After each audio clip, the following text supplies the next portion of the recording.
कि कुछ लोग ऐसे होते हैं, कुछ लोग ऐसे होते हैं मरकर के अमर हो जाते हैं, कुछ लोग ही ऐसे होते हैं जीते जी अमर हो जाते हैं। नमस्कार, मेरा नाम विकास राज भाटी है। आप मारवाड़ एक्सप्रेस देखना शुरू कर चुके हैं। बिखरनिया की उस पावन दरा पर हम आज विराजित है, बैठे हैं, जिस दरा से एक शख्स निकला था और पूरे प्रदेश भर में, देश भर में गायकी के माध्यम से अपनी सरलता, अपनी निर्मलता, अपनी सहजता के माध्यम से पूरे प्रदेश भर में, पूरे देश भर में जिसने मांड गायकी हो, लोक गायकी हो, अपना नाम, अपना लोहा मनवाया था। अलग अलग कलाकारों के समूह से वो होकर गुजरा। रामलीला के छोटे से मंच से लेकर लाखोटिया महादेव का बड़ा मंच हो, सोनला खेतला जी का मंच हो, या प्रदेश भर में जहां भी सरकारी कार्यक्रम हो, सांस्कृतिक कार्यक्रम हो, उसने अपनी एक अलग गायकी, अलग छाप छोड़ के गया था। उन सारे अनुभवों को आज जीते जी देखना, इस बिखरनिया जैसे छोटे से तकरीबन 500 घरों के गांव के अंदर तकरीबन जहां से हम अभी तक आपसे रिपोर्टिंग कर रहे हैं, गाड़ियों का मजमा लगा हुआ है। तकरीबन 4000-5000 लोगों का यहां मामला है। कोविड की गाइडलाइन के अनुसार जागरण की जा रही है, मास्क, सैनिटाइजर, सारी चीजें रखी जा रही है। आज की विशेष बातचीत के दौरान पूरे प्रदेश भर में, देश भर में और विश्व ख्याति प्राप्त आदरणीय ओम जी आचार्य साहब मंच संचालक है और बड़ा नाम है पूरे प्रदेश भर का, हमसे जुड़ गए हैं। भाई साहब का आज का कार्यक्रम है, यहाँ पर संचालन का कार्यक्रम आज की डांगनी रात में इनका है। तो भाई साहब, एक अनौपचारिक तरीके से पहले मैं आपका स्वागत करूंगा और सीधा सा मेरा एक प्रश्न जो मैंने लगभग पूरी कलाकार लॉबी से पूछा है कि कालूराम जी की ये वीर वेदना वाली खबर जब आपको पता चली, पहला भाव आप सबका क्या रहा था? भाटी जी, आपको मेरा सादर प्रणाम। जिस शख्सियत के बारे में आप पूछ रहे हैं, और पहला ही सवाल आपने इतना ज़बरदस्त से किया है कि जो ही कालूराम जी के बारे में मैंने सुना फेसबुक के ऊपर, तो मेरे तन मन पर मुझे विश्वास नहीं हुआ। मैंने कहा ये कैसे हो सकता है। मैंने तत्काल 2-4 लोगों को फ़ोन लगाया, तो उन्होंने कहा कि साहब ये बात सत्य है। वैसे तो हर आदमी ज़िंदगी को जीता है, यूँ तो जीने के लिए लोग जिया करते हैं और लाभ जीवन का नहीं फिर भी तो लिया करते हैं। मौत से पहले भी मरते हैं हज़ारों, मगर ज़िंदगी है उनकी जो मरकर भी जिया करते हैं। भाई कालूराम जी ने ये साबित कर दिया कि व्यक्ति कितना जिया है ये ज़रूरी नहीं है, लेकिन किस तरह जिया है ये चीज़ उन्होंने साबित करके बताई है। अथवा मैं अपने शब्दों में कहूँ तो ये कह सकता हूँ कि कुछ लोग ऐसे होते हैं, कुछ लोग ऐसे होते हैं मरकर के अमर हो जाते हैं, कुछ लोग ही ऐसे होते हैं जीते जी अमर हो जाते हैं। कालूराम जी ने अपने इस 35-40 वर्ष के गायकी के जीवन में, लौकिक जीवन में, पारिवारिक जीवन में, सामाजिक जीवन में, सांस्कृतिक जीवन में, देश जागरण के जीवन में जो उन्होंने अपनी छाप छोड़ी, जो उन्होंने अपना लोहा मनवाया और जिस तरीके से वो लोगों के दिलों तक पहुँचे, वो चीज़ आज हमको एक बहुत बड़ी सीख दे रही है। हमने उनकी अंतिम यात्रा का नज़ारा देखा है और वो देख करके आज हिंदुस्तान के हर कलाकार को एक बहुत बड़ी सीख मिलती है कि हमको किस तरह से एक पल भी जी मगर विश्वास बन के जी, कल नहीं तू जिंदगी का आज बन के जी, और जहां में हर चीज़ की तिजारत करने वाले अपने गांव का हरदम तू दास बन के जी। इस बिखरनिया गांव को कौन जानता था, लेकिन एक शख्स ने इस गांव की रौनक को बढ़ाया, इस गांव की अजमत को बढ़ाया, इस गांव की आबरू को हिंदुस्तान के चारों तरफ फैला दिया।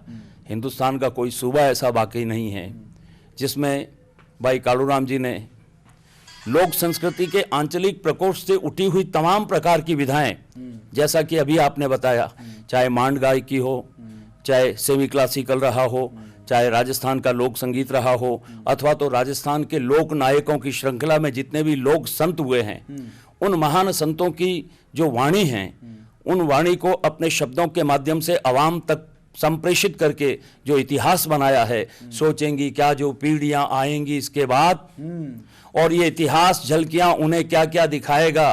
और कालूराम जी के जीवन की कीमत तो चुकेगी यों जब उनकी परंपरा को सतत आगे बढ़ाया जाएगा। उनकी इस लोक गायकी की मांड की परंपरा को आगे बढ़ाने में हम इनके परिवार को किस तरह से जो है हम हौसला अफजाई दे सकें, किस प्रकार से उनकी मदद कर सकें, किस प्रकार से उनको प्रशिक्षण दे करके आगे ले जा सकें, ये हम सभी कलाकार भाइयों का बहुत बड़ा एक नैतिक धर्म बनता है। और उसी धर्म की वेदी पर हम अपनी कर्तव्य परायणता के कुछ भाव अर्पित करने के लिए आज यहाँ गांव बिरखनिया आए हुए हैं।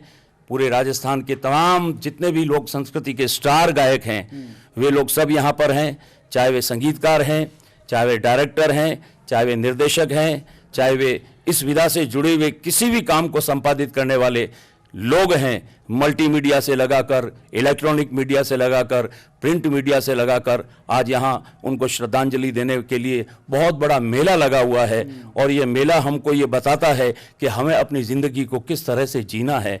ये एक संगीतकार, एक कलाकार अपनी कला के माध्यम से हम सभी को एक बहुत बड़ी देशना दे गया है कि ऐ लोगों, संसार के अंदर जिंदगी ऐसी बना, जिंदा है दिलशाद तू, और जब न हो दुनिया में तू तो लोगों को आवे याद तू। एक यादगार हमारे बीच में छोड़ गए हैं। मैं परमपिता परमात्मा से आज के दिन ऐसी विनंती करता हूँ कि उनको परम पद प्रदान करे और ये संसार का जो आवागमन का चक्र है उससे छूट करके और परमात्मा के श्री चरणों में, ठाकुर जी के श्री चरणों में उनको स्थान मिले। उनके परिवार को इस बहुत ही बड़े दुख की वेला में इस संतप्त भाव को सहन करने की शक्ति प्रदान करे और हम सभी कलाकारों के मन में उनके प्रति यही अहोभाव बना रहे। एक बार फिर मैं अपनी ओर से मारवाड़ एक्सप्रेस के तमाम पूरी टीम का बहुत बहुत शुक्रिया अदा करता हूं, जिन्होंने कि उनकी अंतिम यात्रा से लगाकर अब तक एक एक पल को जिस तरीके से रिकॉर्ड करके और आवाम तक पहुंचाया है। मैं एक बार फिर मारवाड़ मीडिया का अपनी ओर से भी खूब खूब धन्यवाद अर्पित करता हूं। जय हिंद, जय भारत। ओम जी भाई साहब, एक छोटा सा सवाल मेरा है। इंडस्ट्री में एक बड़ी सी दिक्कत है कि हमारे बड़े कवि के एक 4 लाइनें भी थी कि धूल जैसे कदम से मिलती है जिंदगी रोज हमसे मिलती है, इस दुनिया में अब ऐसे कितने हैं जिनको शोहरत कलम से मिलती है। तो शोहरत बहुत कम मिली, मोहब्बतें बहुत मिली। आर्थिक सहयोग की एक आर्थिक श्रद्धांजलि का एक कार्यक्रम चलाया गया सभी की तरफ से। आपके भी बहुत सारे फैन फॉलोवर है पूरे राजस्थान, प्रदेश भर में, देश भर में। तो एक आर्थिक श्रद्धांजलि का एक IFC कोड, एक बैंक अकाउंट, एक गूगल पे, फोन पे नंबर जारी किया गया इनका परिवार से। तो मैं चाहूँगा कि आपके जितने मिलने वाले हैं, कलाकार इंडस्ट्री ने भी आर्थिक सहयोग किया, आपने भी अपने स्तर पर किया होगा, आपके जितने भी अगर फैंस में अगर कोई करना चाहे तो एक छोटी सी अपील। ये बात मैं पहले भी कह चुका हूँ और आपको फिर बता रहा हूँ कि अभी जब हम जाके कार्यक्रम शुरू करने वाले हैं तो उस महान आत्मा को श्रद्धांजलि भावात्मक तो है ही, लेकिन उनके परिवार में बहुत छोटे छोटे बच्चे हैं, उनकी जो है पत्नी है, आदि को, क्योंकि कम उम्र के अंदर एक जो है फिलोसॉफर की तरह से जीने वाला इंसान था। कभी उसने किसी के सामने हाथ फैलाया नहीं, अपनी पूरी गरिमा के साथ जिए तो अपने बगीचे में गुलमोहर के नीचे और मरे तो गैर की गलियों में अपने फ़न के लिए, अपने फ़न का दास बन के वो आदमी जिया। तभी तो जो है फ़कीरी की तरह से वो आदमी निकल गया। लेकिन अब हम सभी लोगों का ये फ़र्ज है कि हम किस प्रकार से उनके जो आश्रित हैं उनको हम किसी न किसी तरह से सहारा दे करके और उनको खड़ा करने में हम कुछ अंश तक कदम 2 कदम ही सही हम आगे बढ़ के उनका साथ दे सकें। क्योंकि शोहरत की बुलंदी तो पल भर का तमाशा है और जिस शाख पे बैठे हो वो टूट भी सकती है। ये देखिए हमारे सामने उदाहरण है। इसलिए हम और आप सभी मिलकर के धन दौलत पाकर भी सेवा यदि किसी की कर न सका, और प्रेम भाव से यदि तू सेवा अपने फन की कर न सका, तो वो बात यहाँ पर साबित होती है कि जो प्रेम उन्होंने लोगों को दिया हम किसी न किसी रूप में हम उनका साथ दे सकें, ताकि उनके परिवार को बहुत बड़ा संबल मिलेगा और फिर कोई न कोई कालूराम निकलेगा, फिर कोई न कोई बिरखनिया का नाम अमर करेगा। ऐसी भावना के साथ सभी अहोभाव लेकर के आए हैं, इसलिए आज इस चीज़ में भी कोई भी कमी आने वाली नहीं है। चलिए, आप ओम जी आचार्य थे। प्रदेश भर में ये नाम अपने आप में एक हस्ताक्षर है। आपने बहुत सुंदर भाव यहाँ पर प्रेक्षित किए कालूराम जी के यहाँ पर। और भी जो भी बड़े कलाकार मारवाड़ एक्सप्रेस से मुखातिब होंगे हम उनकी बात भी आप तक जरूर पहुंचाएंगे। मेरा नाम विकास राज भाटी है, कैमरे पे सुरेश भाटी है। आप मारवाड़ एक्सप्रेस देख रहे थे। इसी प्रकार की खबरें देखने के लिए हमारे चैनल को सब्सक्राइब कीजिए। बहुत बहुत धन्यवाद।